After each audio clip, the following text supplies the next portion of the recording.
قرآن کریم کو رمضان سے خاص تعلق اور گہری خصوصیت حاصل ہے، چنانچہ رمضان المبارک میں اس کا نازل ہونا، حضور اکرم صلی اللہ علیہ وسلم کا رمضان المبارک میں تلاوت قرآن کا شغل نسبتاً زیادہ رکھنا، حضرت جبرائیل علیہ السلام کا رمضان المبارک میں نبی اکرم صلی اللہ علیہ وسلم کو قرآن کریم کا دور کرانا، تراویح میں ختم قرآن کا اہتمام کرنا، صحابہ کرام اور بزرگان دین کا رمضان میں تلاوت کا خاص اہتمام کرنا، یہ سب امور اس خصوصیت کو ظاہر کرتے ہیں، لہذا اس ماہ میں کثرت سے تلاوت قرآن میں مشغول رہنا چاہیے۔ ماہ رمضان کا قرآن کریم سے خاص تعلق ہونے کی سب سے بڑی دلیل قرآن کریم کا ماہ رمضان میں نازل ہونا ہے۔ اس مبارک ماہ کی ایک بابرکت رات میں اللہ تبارک و تعالی نے لوح محفوظ سے دنیا پر قرآن کریم نازل فرمایا اور اس کے بعد حسب ضرورت تھوڑا تھوڑا حضور اکرم صلی اللہ علیہ وسلم پر نازل ہوتا رہا اور تقریباً 23 سال کے عرصے میں مکمل قرآن نازل ہوا۔ قرآن کریم کے علاوہ تمام صحیفے بھی رمضان میں نازل ہوئے، جیسا کہ مسند احمد میں ہے کہ حضور اکرم صلی اللہ علیہ وسلم نے فرمایا کہ مصحف ابراہیمی اور توریت و انجیل سب کا نزول رمضان میں ہی ہوا ہے، کہ دیگر کتابیں جس رسول اور نبی پر نازل ہوئیں ایک ساتھ ایک ہی مرتبہ میں، جبکہ قرآن کریم لوح محفوظ سے پہلے آسمان پر رمضان مبارک کے رات یعنی لیلۃ القدر میں ایک بار نازل ہوا اور پھر تھوڑا تھوڑا حسب ضرورت نازل ہوتا رہا۔ سورہ علق کی ابتدائی چند آیات اقرأ بسم ربک الذی خلق سے قرآن کریم کے نزول کا آغاز ہوا۔ اس کے بعد آنے والی سورہ قدر میں بیان کیا کہ قرآن کریم رمضان کی بابرکت رات میں اترا ہے، جیسا کہ سورہ دخان کی آیت نمبر 13 انا انزلناہ فی لیلۃ المبارکہ، ہم نے اس کتاب کو ایک مبارک رات میں اتارا ہے، اور سورہ بقرہ کی آیت نمبر 185 میں یہ مضمون صراحت کے ساتھ موجود ہے کہ قرآن کریم لوح محفوظ سے دنیا پر رمضان کی مبارک رات میں ہی نازل ہوا۔ اس طرح رمضان قرآن کریم کا خاص تعلق روز روشن کی طرح واضح ہو جاتا ہے۔ رمضان المبارک کا قرآن کے ساتھ خاص تعلق کا مظہر نماز تراویح بھی ہے۔ احادیث میں وارد ہے کہ ہر سال ماہ رمضان میں آپ صلی اللہ علیہ وسلم حضرت جبرائیل علیہ السلام کے ساتھ قرآن کے نازل شدہ حصوں کا دور کرتے تھے۔ جس سال آپ صلی اللہ علیہ وسلم کا انتقال ہوا، اس سال آپ صلی اللہ علیہ وسلم نے 2 بار قرآن کریم کا دور فرمایا۔ بخاری و مسلم۔ نماز تراویح آپ نے شروع فرمائی اور مسجد میں باجماعت اس کو ادا بھی فرمایا، لیکن اس خیال سے اس کو ترک کر دیا کہ کہیں امت پر واجب نہ ہو جائے اور پھر امت کے لیے اس کو ادا کرنے میں مشقت ہو۔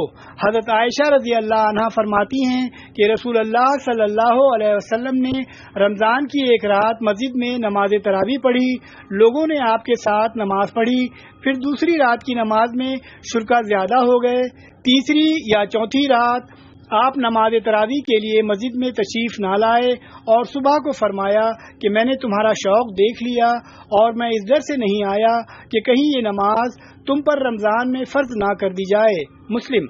حضرت ابو ہریرہ رضی اللہ عنہ فرماتے ہیں کہ رسول اللہ صلی اللہ علیہ وسلم قیام رمضان کی ترغیب تو دیتے تھے لیکن وجوب کا حکم نہیں دیتے تھے۔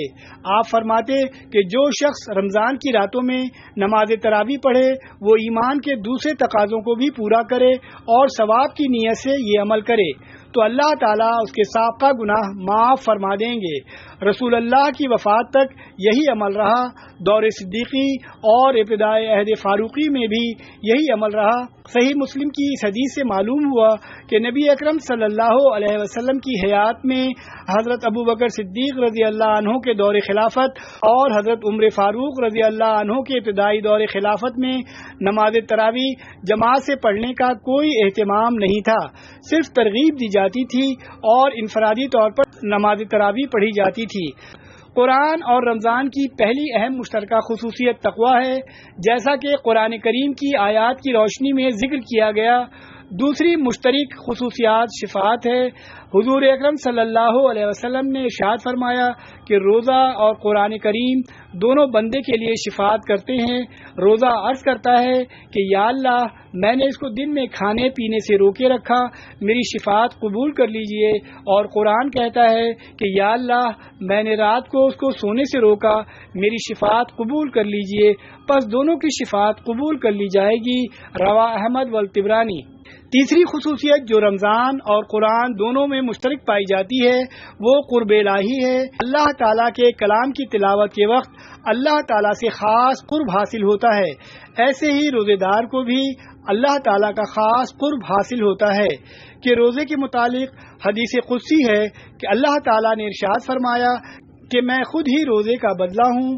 روایات سے معلوم ہوتا ہے کہ صحابہ و تابعین و تبع تابعین رمضان المبارک میں قرآن کریم کے ساتھ خصوصی شغف رکھتے تھے۔ بعض اسلاف و اکابرین کے متعلق کتابوں میں تحریر ہے کہ وہ رمضان المبارک میں دیگر مصروفیات چھوڑ کر صرف اور صرف تلاوت قرآن میں دن اور رات کا وافر حصہ صرف کرتے تھے۔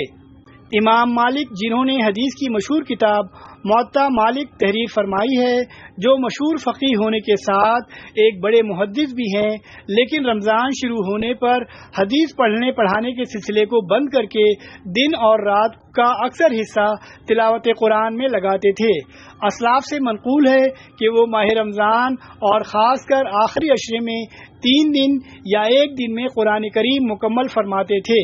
صحیح مسلم کی سب سے زیادہ مشہور شرح لکھنے والے اور ریاض الصالحین کے مؤلف نے اپنی کتاب الاذکار میں ایسے شیوخ کا ذکر فرمایا ہے جو 1 رکعت میں قرآن کریم ختم فرماتے تھے۔